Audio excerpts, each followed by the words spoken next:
बिस्मिल्लाहिर्रहमानिर्रहीम। तमाम तारीफ़ें अल्लाह ताला की ज़ात के लिए और दुरूद पाक हज़रत मोहम्मद सल्लल्लाहु अलैहि वसल्लम का। ये स्टूडेंट्स, हमारा मकसद है मैथ को आपके लिए आसान बनाना। तो हमारे इस यूट्यूब चैनल पर आपको हर क्वेश्चन को सॉल्व करने के लिए कुछ गोल्डन टिप्स दी जाएंगी, जो कि आपको क्वेश्चन बिल्कुल आसान करके समझने में मदद फराहम करेंगी।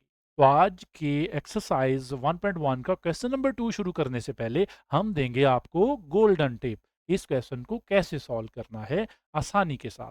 तो चलिए गोल्डन टिप की तरफ चलते हैं पहले। तो बेटा, गोल्डन टिप आज के हवाले से ये है कि आपके पास कभी भी नेगेटिव नंबर का स्क्वायर रूट आए, याद रख लें कभी भी, जैसे कि ये जनरल फॉर्म है, मैंने एक नंबर -a लिखा है और इसका स्क्वायर रूट डाला है। तो आप सबसे पहले ये बात याद रख लीजिए कि अगर आपके पास -1 है तो आप उसको ऐसे भी लिख सकते हैं कि a मल्टीप्लाई -1 अलहदा करके। ठीक है जी, ए अलहदा कर लिया और -1 अलहदा कर लिया, क्योंकि हमें पता है कि -a ऐसे ही बनता है कि अगर आप -1 को a से मल्टीप्लाई करें तो वो अगेन -a बन जाएगा।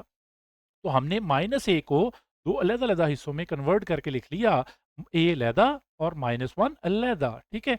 अब क्या हो सकता है? इससे आगे ये हो सकता है कि हम इनका स्क्वायर रूट भी अलहदा कर दें।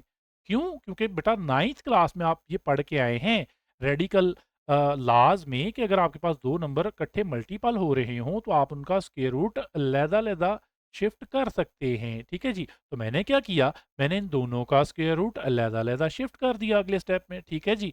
तो अब यहाँ से अगर आपको एक बात ध्यान से देखें तो नज़र आ रही होगी, और वो ये कि -1 का स्क्वायर रूट। अच्छा, अब मुझे बताएँ कि -1 का स्क्वायर रूट जो है, वो बेसिकली किसकी वैल्यू था? अगर आप पीछे वाले लेक्चर्स को देखा हुआ है आपने, तो आपको उसमें पता होगा, याद होगा। अगर आपने वो लेक्चर वॉच नहीं किए हुए तो उसको देख लें। तो -1 का स्क्वायर रूट हमारे पास वैल्यू होती है किसकी? आयोटा की। तो ये बात याद रखिए कि आपके पास जब भी नेगेटिव नंबर 1 का स्क्वायर रूट होगा तो उसकी वैल्यू -1 के स्क्वायर रूट की वैल्यू एयोटा आएगी। तो हम फिर क्या करेंगे?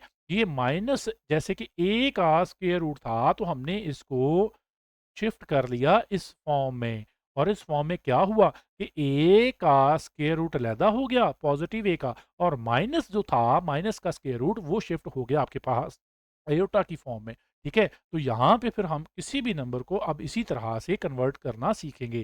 जैसे कि मिसाल के तौर पे आपके पास है जी -3 का स्क्वायर रूट। तो इसको अगर मैं कहूँ कि आयोटा की फॉर्म में कन्वर्ट करें तो आप इसमें आयोटा कैसे ला सकते हैं? तो आप सिंपली ये करेंगे, आप डायरेक्ट ये करें कि 3 का स्क्वायर रूट कर लें, पॉजिटिव 3 का, और माइनस के स्क्वायर रूट को आप अलहदा से शिफ्ट कर दें एयोटा में। अच्छा, ये बात याद रखें कि ये एयोटा बगैर स्क्वायर रूट के है, ये नंबर अलहदा होगा और एयोटा साथ में अलहदा से इंट्रोड्यूस कर दिया जाएगा। ठीक है जी? मैं उम्मीद करता हूँ ये गोल्डन टिप आपको समझ आई है। इसी की मदद से आज का क्वेश्चन हम सारे का सारा सॉल्व करते हैं। चलें क्वेश्चन की तरफ चलते हैं। जी डियर स्टूडेंट्स, गोल्डन टिप के बाद हम क्वेश्चन नंबर 2 का पहला पार्ट सॉल्व करते हैं, जिसमें हमें वो कह रहा है कि आप इन तमाम क्वेश्चन को करें right in the form of aorta. Aorta की फॉर्म इसके अंदर इंट्रोड्यूस करवाएं या इसको एयोटा की फॉर्म बनाकर लिखें। ठीक है जी? तो पार्ट नंबर 2 का पहला क्वेश्चन जो है हम वो सॉल्व करते हैं, जिसमें हमारे पास टर्म दी हुई है 2 प्लस के रूट -4। इसको हम कैसे सॉल्व करेंगे? ध्यान दें आप, सबसे पहले आप ये करें कि आपको मैंने अभी गोल्डन टिप में एक बात बताई है कि नेगेटिव नंबर का जब स्क्वायर रूट होता है तो इसको आप कैसे ख़त्म करते हैं? आप पॉजिटिव 4 का स्क्वायर रूट ऐसे रहने दें और नेगेटिव के स्क्वायर रूट की जगह पे आप बाहर क्या लिख दें? Iota, simply. ठीक है जी? इसके बाद आप ये देखें कि ये जो नंबर बचा स्क्वायर रूट वाला, क्या वो सॉल्व हो सकता है? तो देखें, अगर आप गौर करें, ये नंबर 4 है, तो 4 हमें पता है कि 2 का स्क्वायर होता है, और ये स्क्वायर रूट एज़ इट, ठीक है, साथ में आयोटा। तो ये स्क्वायर स्क्वायर रूट से कैंसल हो जाएगा, तो आपके पास फाइनल आंसर कुछ इस तरह की शेप में आ जाएगा।